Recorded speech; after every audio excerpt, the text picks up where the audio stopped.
Hello and welcome. I am super excited that Bec and I are actually together today Yay! to record this podcast with the question, do you believe in God? That's a good question. It is a really, really, really great question. And I thought it was about time that you and I, considering all of the conversations that we have behind the scenes, I thought it's time to have one of those conversations out here like this, get it out there. Bec, do you believe in God? Yes. Okay, so that it then. Any further questions, Your Honour? I just actually not long before we started recording this, I was in the car and I listened to a previous one of these podcasts with the beautiful Angelina, and she starts Haven't by seen it, go and watch yeah, it. go and watch it. It's really lovely. She starts by very Yeah. similar kind of saying, "Oh, if you're just going to ask me the question, the answer's yes, and that's it. Are we done?" And when she said that, it made me giggle because I thought that's the kind of thing I would say. And it's as simple as that. If that is your question, the answer is a resounding yes. No, there's no wiggle room for me on that one. So for me, then it kind of occurred to me really what this conversation is about is who or what is God? Well, I guess Because if that, you're saying, yeah, I that guess if we're saying yes, we yes, believe in God and wholeheartedly the mm, same, if yeah, the question was the other way around, you believe in yeah, God, yes. And I think we both know that about each other, don't we? yes, I think so. But the thing that, Yeah, yeah, then that does beg the question, yeah, yes, what or who mm, is God? yeah, yeah. Because really Go. that's that exploration is a little bit more, in some ways, more interesting than the simple yes or no.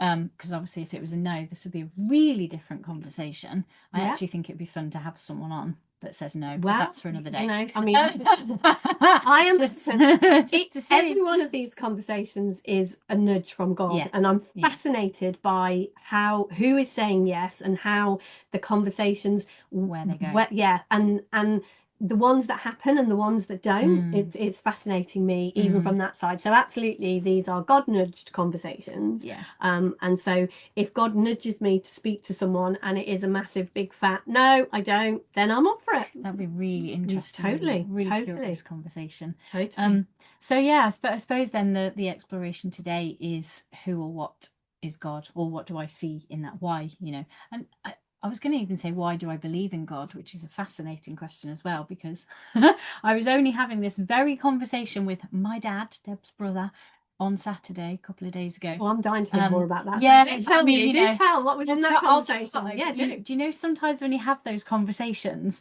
and then you're like, I know exactly what we said, but I've no idea how to tell you what we said. So I'll share Give it whatever your comes best out shot. Give for it your sure. best shot. But what came out, one of the things that did come out in that conversation, which I also knew was going to come out in this conversation, um, is for me, I've always known that I believed in, and I'm going to switch words here for a minute and kind of explain into that perhaps a creator. There's always been from as far back as I can remember, I have known inside of me that there is an intelligence behind life. There is something that brought this together into being in some, I might not have ever been able to, and might not even be able to explain that today, potentially, but I've always known that that is true. And so my answer to do you believe in God has always been a yes. Even I can remember at school having kids talk about things like that in the playground. And sometimes I would try to avoid that conversation because I didn't want to have to answer, but I knew my answer was yes. That's always been, as far back as I can remember, that's been very clear and true for me. And that was in amongst the conversation I was having with my dad. That was one of the things I said to him. I've never doubted that. That's always been plain as the nose on my face, as you say. Um, and the conversation my dad and I kind of got into, and I can't remember if it was before I said that or after, but somewhere in there, was it was actually my dad was saying this, and this is so funny because inside my head I'm going, I tried to say this to Zeus earlier, and it didn't come out anywhere near as clear as it is inside me. But hey, that's fine. It will just come out how it comes out. But my dad was kind of saying, so my dad, I think it's fair to say my dad also believes in God. Oh, I I would don't say so. think we can. I think we can speak I for would. him on that. I On would say that. he would have a very strategic or whatever the word is answer if you asked him. would depend, and he would definitely say that would depend on what On you what you mean mean by by God. God. Yes, A yes. creator, an yeah. intelligence, Yes, I would something say. that we are a part of. Yeah, absolutely. So we were kind of, what we were talking about, or what my dad was sharing with me, was it seems, or it would appear, if you kind of looked at life and what's happening and what we do feel like we know about life, there's only really two things that could have happened at what we might call the beginning of time. And one is what is, commonly referred to as the Big Bang, basically happenstance. It just, the right things came along at exactly the right moment, and here is everything that we call the planet and humans Life and so on, and life. it. And so basically by chance, by absolute fortune and chance, this all came into being. So that's kind of one possibility. And the other possibility is that there is some kind of creator intelligence design behind this system that brought it all into being in that way. And so he was kind of saying there, really, if you kind of look at life and well, they are the two alternatives, really, aren't they? Really, what else could there be? I mean, feel free to comment if you've got any thoughts on what else there could be. If you feel that there is a third, fourth, fifth option, go. As a little aside, my dad's partner did say to him, there might be other options, because really you can't ever discount, can you? You can't kind of say there's no way there's any other possibility. Here's the thing about this. Whenever I've got to a space and I'm thinking I'm out of options, the person I go to for more options is God. Yes. So, well, God, if you've got any more options, sort of in the mix of that, my dad kind of flippantly said, "Oh, yeah, my partner thinks there might be other possibilities," and she's probably not wrong, which is fair. But just for this conversation for now, let's assume those are the two most likely possibilities, given what we know and given what we kind of understand about life and how it works and what plays out and so on. So then we were kind of having that conversation and sort of talking around some of that, and my dad was kind of saying this really interesting thing to me that I don't think I'll be able to get across, but I'll share kind of what made sense to me, which was something around, I'm feeling into this, because as you can see, it's when my dad was saying it, so this is really interesting.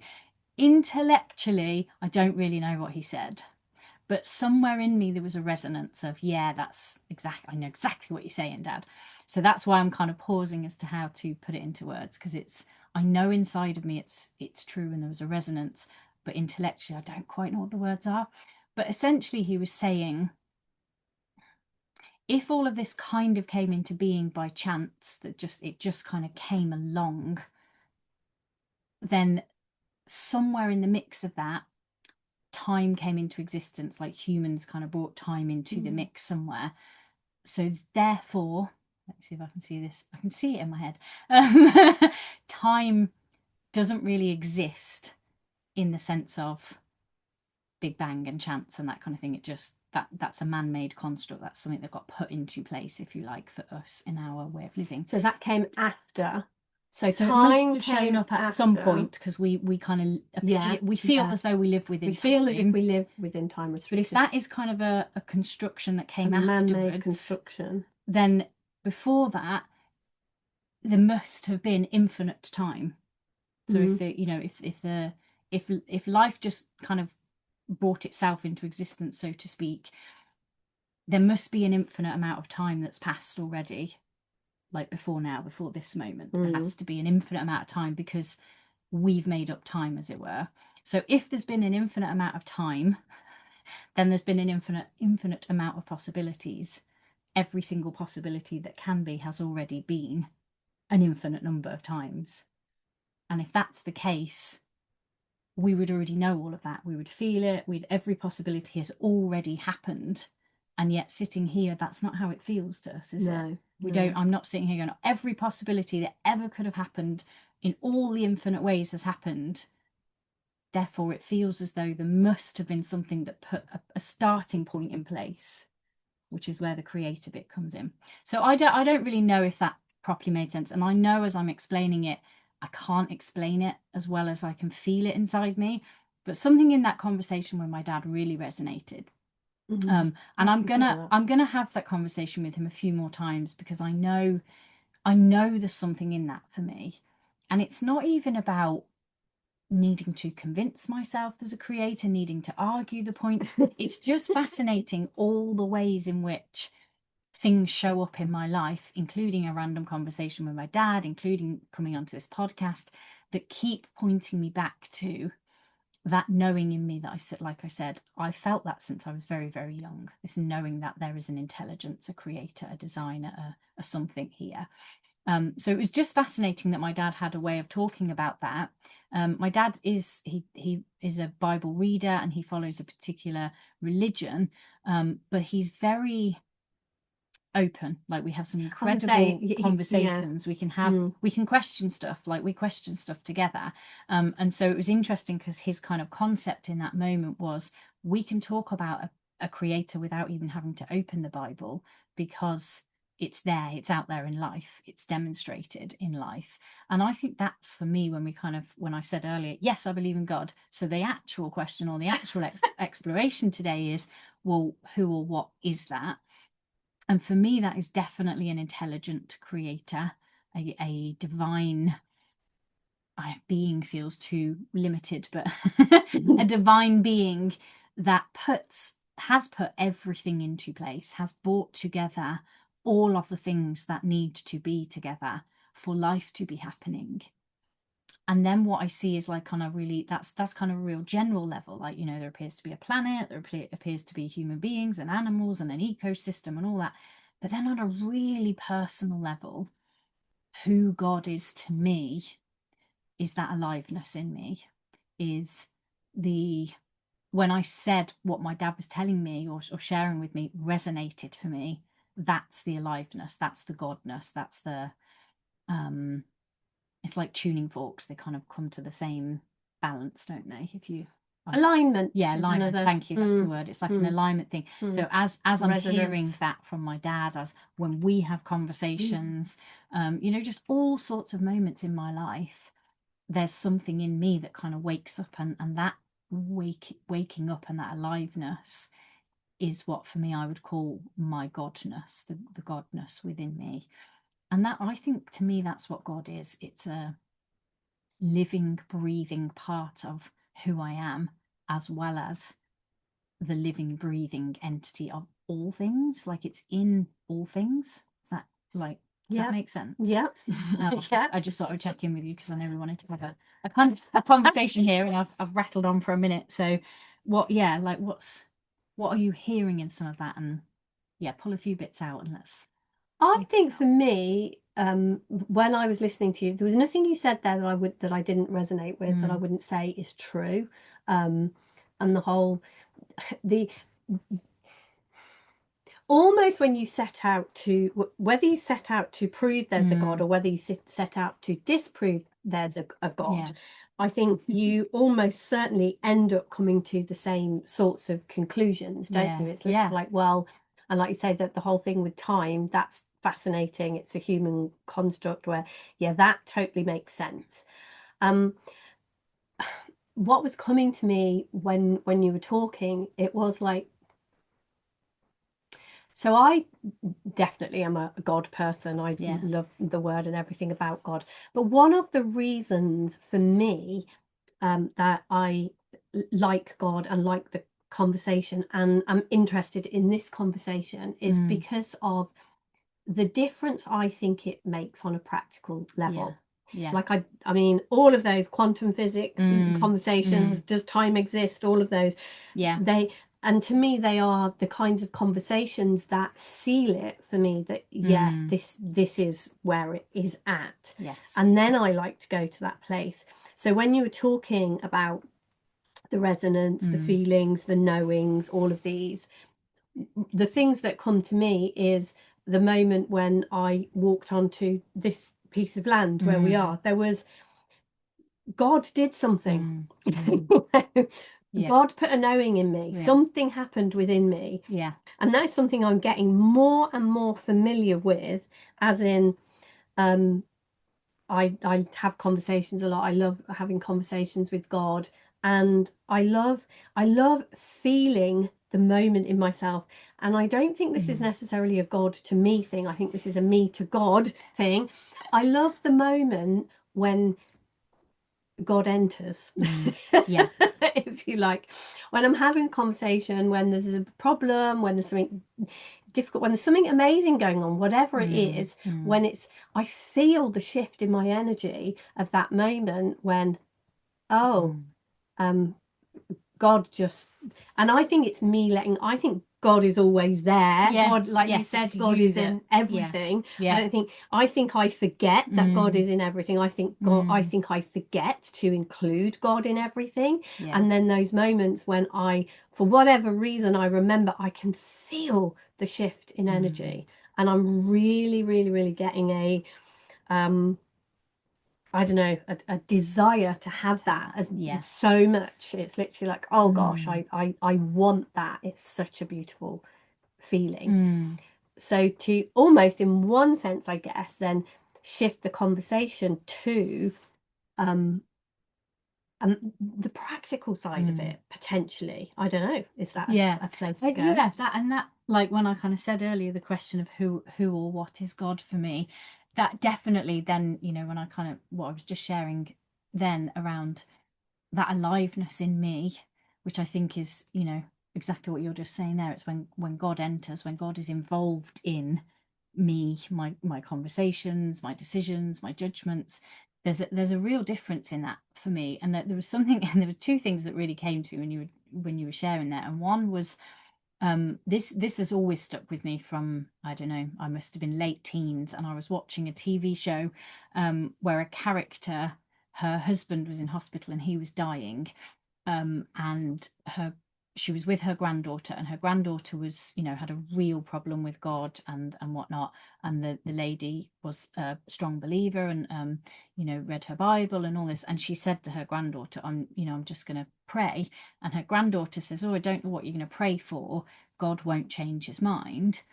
And she says to her granddaughter, it's not about changing God's mind, it's about changing mine. And there was something in that that's always stayed with me. Yeah. It's like we're not that, when you just said that about when God enters, when God comes into, when we let God in, because like you said, God's never not there. No, definitely not. When we God, he's knocking when we go, come on then, come on. I'll let you be a part of this. There's a difference in us that changes me. I can feel that. Yeah, that's what I was saying. Yeah, I can feel that too. Totally. 100%. And that, I guess, like when I say the aliveness in me, that's my way of saying the same thing. It's like I feel it in me when I have invited God to be a part of who and what I am.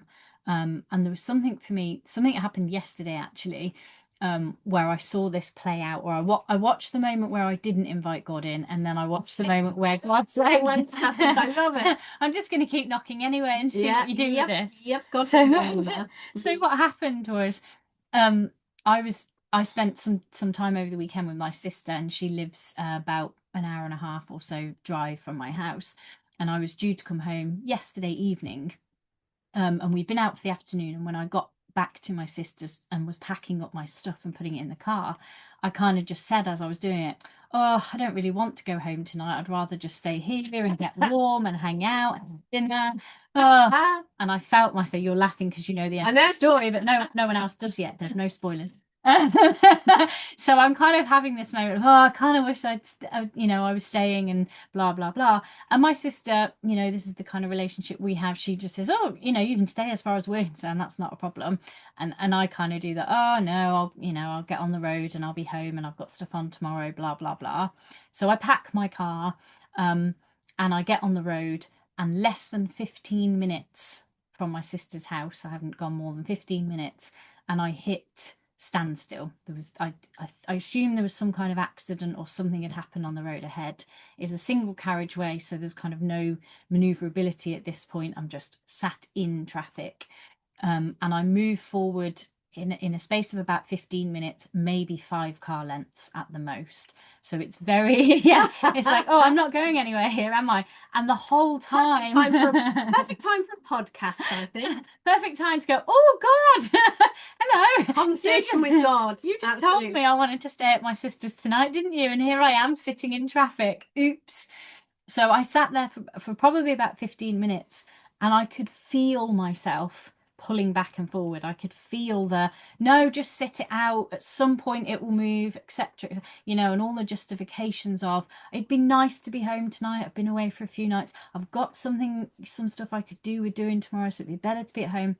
And then that other voice kind of going, you knew you wanted to stay at your sister's tonight. Why are you even out on the roads? And after it was about 15 minutes, I kind of sat there. I'd seen a few cars coming the other way and thought, oh, there must be some movement here. And after probably 10 or so minutes, I realised that all of the cars coming the other way, one's turning around, were cars turning around further up, yeah, and heading back, giving up. So yeah, it must have been about 15 minutes in, and I could, in those moments where I could feel the pull, I was at that point having those kinds of conversations with God, kind of checking in with, you know, was this, I heard myself say those words before I left my sister's house, actually would prefer to stay to so should I be staying? And yeah, and overrode that. And then I was sitting in the traffic kind of saying to God, you know, should I be turning around and going back to Kate's? Is that kind of what you're giving me, as it were? And I even had a little look then to kind of see, you know, is there other routes around the track? Because you can see on Google Maps, you know, you've got the whole red line. So I could see where it ended, but even looking at how far out I would have to go to get past that traffic, or some very kind of country lanes at, you know, and it was raining, it was dark, and I knew with the amount of traffic that was sat still, going to be busy. Those side roads would be very, very busy as well. And just everything in me was like, yeah, I knew this before I left my sister's house. It's very clear to me I'm heading back there tonight. You know, so I turned around and drove back. I rang my sister, and hilariously I rang her, and obviously she kind of answered and said, are you all right? Yeah, I'm absolutely fine, but I am on my way back to your house. And I kind of tell her the story, and she just burst out laughing and said, well, you said you didn't want to go home tonight. This is on you. And she, you know, she both meant it and was being, you know, funny and flippant as we are. But I really saw the truth in that. I was like, yeah, this was, I knew I wanted to stay, and I felt myself override that. And to me, that knowing is God. Yeah, that's kind of the point of my story here, is the knowing is God. And the knowing was I wanted to stay at my sister's. And I don't even have justification for that, or, you know, or I probably could justify it. I think that's the whole point. Need to. I was going to say, the whole point with God knowing, isn't it? What is it we say? God knows why I'm doing this. Yeah, and exactly. it is exactly that. God knows why I want to go back to my sister's, and yeah, he does. And there wasn't even any reason in that sense, other than I just knew when I got back to hers after we'd been out for the day that actually my desire was to just stay there and hang out and you know, be with them a little bit longer. And it was very interesting to watch that play out for me, and to kind of see how easy it is to override stuff. And I don't even know, you know, I could have carried on overriding it. I could have sat in that traffic, because about an hour later the roads were clear. So I could have sat it out, and, you know, I might have taken a lot longer to get home. But I knew something in me at that point was, yeah, you've already overridden this once, so go home. Go back to Kate's. There's something here in this, and who knows what that is. And it can make up a whole host of potential reasons. But for me, the practical bit you're talking about, Deb, to me is that it's seeing those moments when you know what you want, you know the desire in you. It's do you think that is desire. I was going to say, do you think it is like talking about, you know what you want? Yeah. Do you think that is what God wants? Because I think, because the other thing that is coming to me a lot, and definitely the whole how I have always seen it before, if you like, is this so the word that I'm talking about here is obedience. Like when God asks us to be obedient. And I know certainly when I'm kind of there's bristles in me when it's like, oh, you know, whatever. But it is seeing, actually, when we have a pull for something, and that is definitely something I am playing with more and more, hearing God. And so to obey means to listen and to respond appropriately. And so, but I think in our society we have it really, it's really like flagged as something like, you don't want to, and Yeah. you make your mind up, and you're the one to decide. But more and more and more, like if we go back to what we were talking about at the beginning here, which is why the practicality of it and then the deeper truth of it are such hand in glove, two things that have to go side by side. It's like seeing that, and how we were created, who created us and how they created us. It was to be dependent, if you like. It is, we weren't created to go it alone. Human beings were not created to do this without being hand in hand with God. And a part of that is that obedience to see this intelligence knows things that you simply don't know and can't know for whatever reason.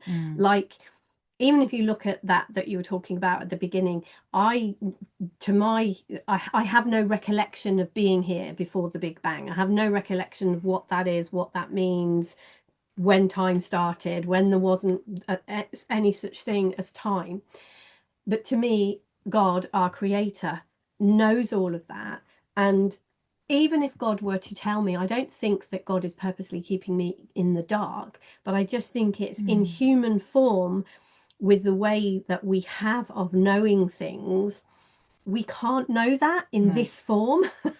We are an aspect of God, and we do know it, and we will know it again. But equally, as you know, in human form, like you're saying about those conversations you had with your dad, you know it, but how, you can't talk about it, whatever. And it is like, so to me, the reason that listening, responding appropriately, or obeying, or any of those things, or inviting God in, seeing how good it feels when God is a part of something, is all that it makes sense. And so it's like, oh, okay, I actually want to listen and obey.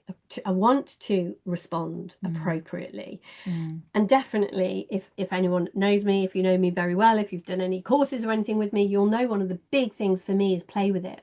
Play with it. Get out there and see.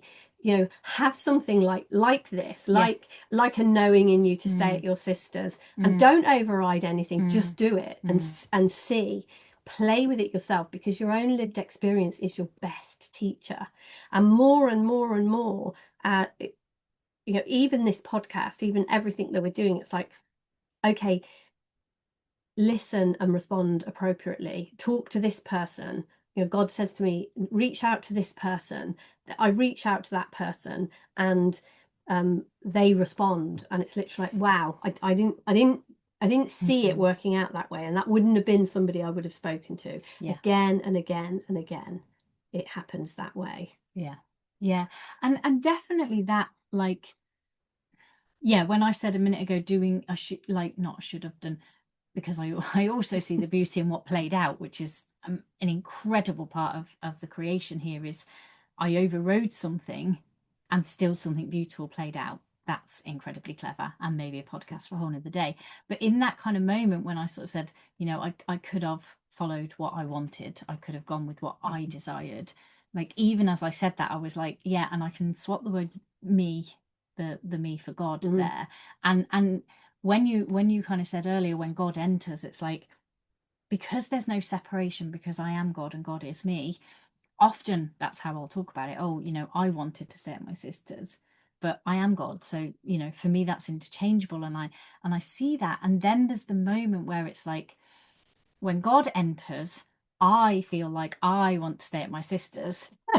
So, I was going to say the discernment of this, the unpacking of this. It's so interesting, isn't it? There definitely is a way in which we can go against what God wants us to do. And I think this is where that where there can be some rub with, oh, we are God. But equally, we have thoughts that go against God. We have thoughts that kind of, no, I want to be, I can't think what that word is, when we're apart from God. I want to live in separation. I want to be, what's the word? Autonomous. That's the word. I want control. I want to be in control. I want to be autonomous. And it is like seeing those things. So we can definitely overrule the God within us, but equally, that that created us, we are that, we are of that. It's not, we're not a different substance. There isn't a different substance. So we are that. So it is like, oh, actually, yeah. So we can, so then that comes to the alignment, to the resonance, to the discernment. And that has been, I've had huge learning around that discernment as well, about, okay, which is this wanting to be autonomous, wanting to be in control, wanting to be all of those things, and which is really leaning into and seeing that's not who I was created to be. That's not. And I think, again, we can have these ideas, and certainly in our human form, well, it would be better if it was no, whatever it is, this idea that we do want to be autonomous, that we do want to be like that. And I'm really seeing the folly of doing that, of trying to go it alone. And it's almost like we're recording this on a computer, and if you're watching this, you're going to have a connection to the internet, and that is available, that connection is available. And we can argue the point of technology and all of those things. We can go down, and happy to go down that route in against whatever. But it's like seeing, yeah, we have this connection to our creator. Why don't we use that connection to our creator for ourselves? Because that's what it's for. That's why we have it. Like, if we didn't need that, it wouldn't exist, it wouldn't be there. And I think, again, if we go back to that being playful, the invitation here is not to take my word for it. Even if you set out to prove me wrong, stop being autonomous and start listening and obeying and hearing things, and see what happens. Even if it's just to say, see, Deb, I told you, it gets me into so much trouble, I'm not doing that anymore. Fine. But it is, because it's blown my mind, the more that I walk hand in hand with God in that sense, the more that I do that, the more things that I just see. I don't know, it's just it blows my mind what I see. And yet, when I try the other way, when I think, yeah, this is all on me, I need to work it out, I need to do it, I need to make it happen, life just feels so heavy and difficult. There was the thing that was really occurring to me when I can picture myself standing in my sister's hallway, having that external conversation with her and saying, oh, I kind of wish I was just staying now instead of going home, and so on. And then the internal conversation that was going on around the reasons why it looked like I should go home. And it's laughable in the sense that our intellect is so confident at presenting us with the reasons and the justification for, yeah, you should go home. First off, that's what I planned to do. So, can't change plans. Come hell or high water, you don't change plans. And yeah, that's an intellect thing, clearly. And then it's well, I've got this on tomorrow, and I've told Lou I'm coming home, and and there's so many reasons why I should be going home. And then what comes out of my mouth is, oh, I kind of wished I was staying, and actually prefer to go home tomorrow. And the simplicity of that statement, the simplicity of that, the feeling that came with that, there was no justification in it. There was no, I could just, my intellect could justify that, but there wasn't a justification in it. It was just a simple feeling of, oh, I kind of would have liked to have stayed tonight. I would like to just hang out now and go home in the morning. And the feeling that came with that kind of comes into what you were saying then about discernment. That's what helps us discern. That's what helps us to know which is. Banks wasn't wrong when he said it's all in the feeling, was it? It really wasn't. And it really is. And I felt that even then. And then kind of did the whole overriding thing. And that there's something for me about the temptation to tell this story and put something on it along the lines of, well, I don't know if I'd have carried on if I'd have got into an accident, if I'd have written my car off, put myself in hospital. So I therefore can trust that voice to stay next time, and I won't override it again because I probably avoided and all of that is made up. And what I'm seeing when I sit here is it's even simpler than that. the idea of staying at my sister's was really nice. It felt good. It felt like that was a desire within me. And in that, there's no separation with God. If there's a desire, the root word for desire is of the Father. So it's like that comes from God. That is me and God in agreement, this close, going, this feels good, so stay. And I don't even think now, like, one of my things has always been, oh, that's because there would have been I could have been in an accident, it could have been this, and I don't, even that to me feels like more complicated and more intelligent justification than is needed. It felt good to stay an extra few hours and overnight at my sister's. That's all I need to know. And that kind of, to me, is the obedience part of that. Is, what else do we want from life but to feel good? Like, if you could sit any human being down and they could be their most honest selves in some form or another, what they would say they ultimately want is to feel well, it is everything. Yeah. Even if we want peace. things, it's because we want to feel good, isn't That's it? it. We want to, Ultimately, why do I want to build a house? Because even when I say those words, building a house, it just feels so delicious. Yes. It's like, it just feels so good. And you can see, and they're actually, and the weird thing about it is there are definitely moments when it's like, oh my gosh, this is so much harder than I thought it would be. This is so much more difficult. This has been, so more drawn out, all sorts of things. But then it's like, yeah.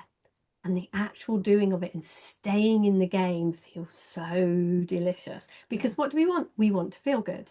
And we can only know feeling good when we have a contrast of what doesn't feel good. Yeah. So absolutely. And that all of it, however, the amazing stories that we tell, the amazing creations that we create, ultimately it is, I want to feel good. I want to feel safe. I want to feel connected. I want to feel a part of something bigger than me, greater than me. That's my biggest desire. Yeah. And to me, that is definitely a God planted desire within me. Yeah. Yeah. And then it is that is where the obedience piece comes in. It's like, essentially God is saying, follow the desires I am planting in your heart. Obey me, obey those desires, and you'll feel good. If I'd have just said, oh, I really want to stay tonight, Kate, and she says, yeah, of course you can, Bec, I felt good. Yeah. What else is there? What else could we possibly want to be doing here? And honestly, I can tell you, when I was sat in my car in that traffic, I did not feel good. I was right up in my head. I could even see me kind of going into that feeling of, oh my gosh, if I carry on driving now, I'm going to feel anxious about getting through the traffic, anxious about having to, and it's like, yeah, none of that feels good. God told you to stay at Kate's.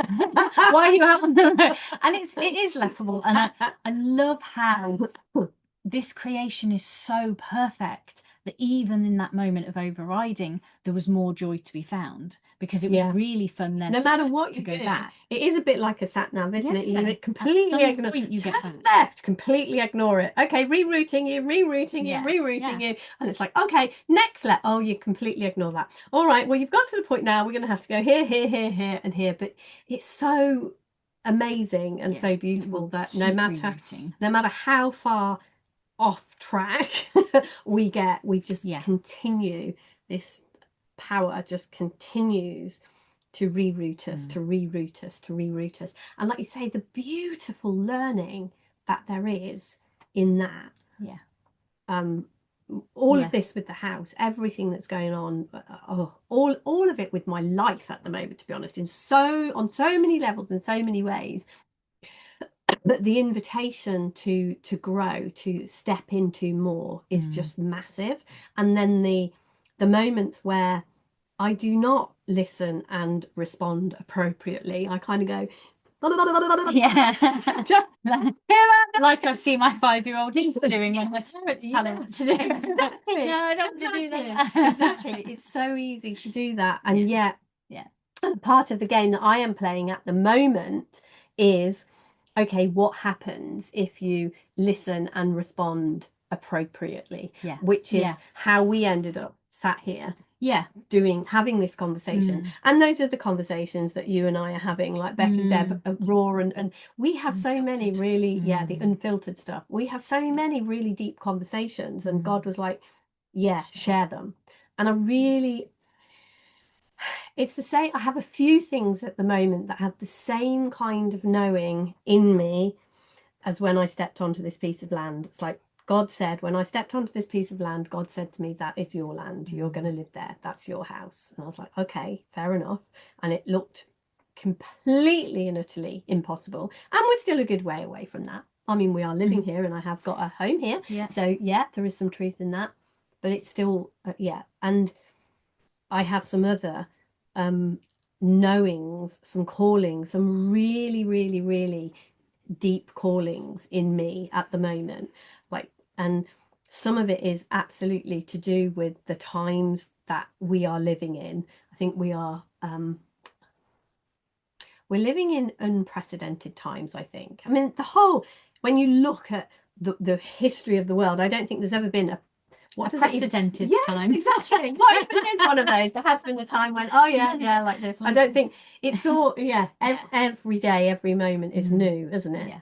But it really feels like whatever this time is, whatever the need and the calling of this time, I feel very, very called. I have a knowing within me that there is a part for me to play in this, and that feels really scary, huge, exciting, all of it.